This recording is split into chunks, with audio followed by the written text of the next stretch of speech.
ಇಡ್ಲಿ ಬಹುತೇಕರ ಪಾಲಿನ ಫೇವರೆಟ್ ತಿಂಡಿ. ತಟ್ಟೆ ಇಡ್ಲಿ, ರವೆ ಇಡ್ಲಿ ಹೀಗೆ 108 ವಿಧದ ಇಡ್ಲಿಗಳು ನಾಲಿಗೆಗೆ ರುಚಿಯಾಗಿರೋದ್ರ ಜೊತೆಗೆ ಹಸಿವನ್ನು ನೀಗಿಸುತ್ತವೆ.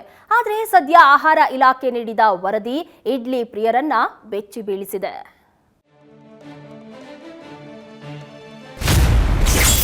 ರಸ್ತೆ ಬದಿ ಬಿಸಿ ಬಿಸಿ ಇಡ್ಲಿ ತಿನ್ನೋ ಮುನ್ನ ಹುಷಾರ್. ಪ್ಲಾಸ್ಟಿಕ್ ಬಳಕೆ, ಇಡ್ಲಿಯಿಂದ ಬರುತ್ತೆ ಡೆಡ್ಲಿ ಕ್ಯಾನ್ಸರ್. ಇಡ್ಲಿ ದಕ್ಷಿಣ ಭಾರತದ ಪ್ರಮುಖ ಖಾದ್ಯ. ಬಹುತೇಕ ಜನರ ಬೆಳಗಿನ ತಿಂಡಿಗೆ ಮೊದಲ ಆಯ್ಕೆ ಇಡ್ಲಿನೇ ಆಗಿರುತ್ತೆ. ಹಬೆಯಲ್ಲಿ ತಯಾರಾಗೋ ಬಿಸಿ ಬಿಸಿ ಇಡ್ಲಿಯನ್ನ ಚಟ್ನಿ ಸಾಂಬಾರ್ನೊಂದಿಗೆ ನಾಲಿಗೆ ಮೇಲಿಟ್ಟ ತಕ್ಷಣವೇ ಕರಗಿ ಹೊಟ್ಟೆ ಸೇರುತ್ತೆ. ಎಲ್ಲಾ ವಯೋಮಾನದವರಿಗೂ ಅಡ್ಜಸ್ಟ್ ಆಗೋ ಇಡ್ಲಿ ಆರೋಗ್ಯಕರ ತಿಂಡಿಯಾಗಿಯೂ ಗುರುತಿಸಿಕೊಂಡಿದೆ. ಹೀಗಾಗಿ ಇಡ್ಲಿ ಅತಿ ಹೆಚ್ಚು ಜನರ ಫೇವರೇಟ್ ಫುಡ್. ಆದರೆ ಸದ್ಯ ಇಡ್ಲಿ ಪ್ರಿಯರಿಗೆ ಆಹಾರ ಇಲಾಖೆ ಶಾಕಿಂಗ್ ನ್ಯೂಸ್ ನೀಡಿದೆ. ಇಡ್ಲಿ ಸೇವನೆಯಿಂದ ಕ್ಯಾನ್ಸರ್ ಬರಬಹುದು ಅನ್ನೋ ಆಘಾತಕಾರಿ ಅಂಶ ಆರೋಗ್ಯ ಇಲಾಖೆ ವರದಿಯಲ್ಲಿ ಬಯಲಾಗಿದೆ.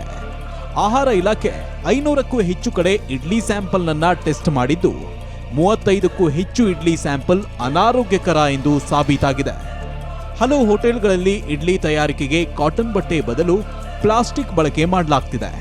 ಬಿಸಿ ಶಾಖದಿಂದ ಪ್ಲಾಸ್ಟಿಕ್ ಪದರ ಕೆಮಿಕಲ್ ಹೊರಹಾಕುತ್ತೆ.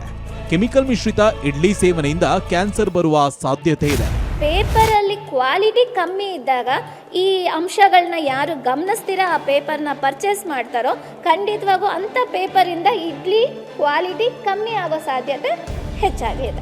ಆ್ಯಂಡ್ ಅಂಥ ಇಡ್ಲಿನ ದಿನನಿತ್ಯ ಸೇವನೆ ಮಾಡಿದ್ರೆ ಖಂಡಿತವಾಗೂ ಅದು ನಮ್ಮ ದೇಹದ ಮೇಲೆ ಕ್ಯಾನ್ಸರ್ ತರೋ ಅಂಥ ಅಂಶಗಳು ಹೆಚ್ಚಾಗಿ ಆಗುತ್ತೆ. ಇಡ್ಲಿ ತಯಾರಿಕೆಗೆ ಪ್ಲಾಸ್ಟಿಕ್ ಬಳಕೆ ಬಗ್ಗೆ ಆರೋಗ್ಯ ಸಚಿವ ದಿನೇಶ್ ಗುಂಡೂರಾವ್ ಪ್ರತಿಕ್ರಿಯಿಸಿದ್ದು, ಇಡ್ಲಿ ತಯಾರಿಕೆಗೆ ಪ್ಲಾಸ್ಟಿಕ್ ಬಳಕೆ ಮಾಡುವಂತಿಲ್ಲ. ಪ್ಲಾಸ್ಟಿಕ್ ಬಳಕೆಯಿಂದ ಕಾರ್ಸಿನೋಜೆನಿಕ್ ಅಂಶ ಇಡ್ಲಿಯಲ್ಲಿ ಸೇರುತ್ತೆ.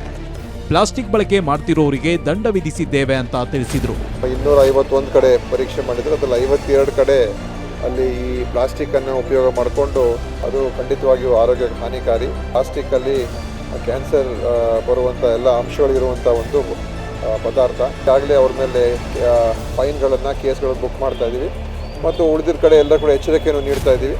ಈ ಹಿಂದೆ ಆರೋಗ್ಯಕ್ಕೆ ಹಾನಿಕಾರಕ ಎಂಬ ಕಾರಣಕ್ಕೆ ಗೋಬಿ, ಕಬಾಬ್ ಹಾಗೂ ಕಾಟನ್ ಕ್ಯಾಂಡಿಗೆ ಕೃತಕ ಬಣ್ಣಗಳ ಬಳಕೆಗೆ ನಿಷೇಧವನ್ನ ವಿಧಿಸಲಾಗಿತ್ತು.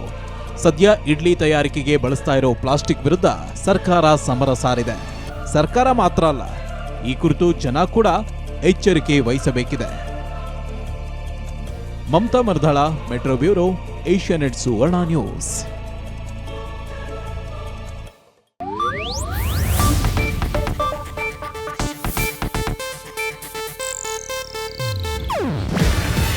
ಇದು ಏಷ್ಯಾನೆಟ್ ನ್ಯೂಸ್ ನೆಟ್ವರ್ಕ್ ಪ್ರಸ್ತುತಿ.